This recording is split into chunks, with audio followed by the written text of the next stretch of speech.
मधल्या वेळेत खाण्यासाठी आपण बरेच वेगवेगळे चटपटीत आणि चमचमीत असे पदार्थ करून ठेवत असतो. तर आज मी तुमच्यासोबत अशीच एक चटपटीत आणि चमचमीत मसाला चण्याची रेसिपी शेअर करणार आहे. एकदा या पद्धतीने तुम्ही करून पहा, बाहेरून आणणं तुम्ही विसरून जाल. इतकी सिंपल आणि साधी अशी रेसिपी आहे. तर करायचंय काय, 1 कप इतकी मी चणा डाळ घेतलेली आहे. ही आपल्याला रात्रभर पाण्यामध्ये भिजत ठेवायची आहे. भिजवत असताना यामध्ये पाव चमचा इतका खाण्याचा सोडा ॲड करूनच भिजवायची, म्हणजे ती छान आतपर्यंत फुलली जाते.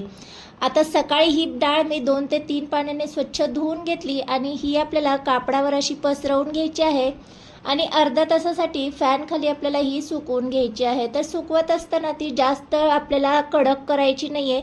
थोडंसं यातलं पाणी हडकवून घ्यायचं आहे. तर इथे पाहू शकता या पद्धतीने मी डाळ सुकवून घेतलेली आहे. थोडीशी हाताला चिटकतीये इतपतच सुकवून घ्यायची. आणि आता आपण आपली मसाला डाळ करायला घेऊया. एक साईडला इथे मी तेल गरम करण्यासाठी ठेवलेलं आहे. आता आपण तेल कसं गरम झाले ते पाहूया. तर एक डाळ मी यामध्ये घालून घेतली, तर डाळ अशी फुलून वरती आलेली आहे, म्हणजे परफेक्ट आपलं तेल गरम झालंय.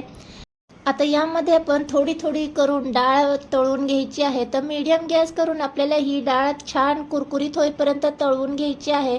आपण यामध्ये डाळ भिजवते वेळी सोडा ॲड केलेला आहे, त्यामुळे डाळ छान आतपर्यंत कुरकुरीत अशी तळली जाते. तेव्हा आवर्जून सोड्याचा वापर करा.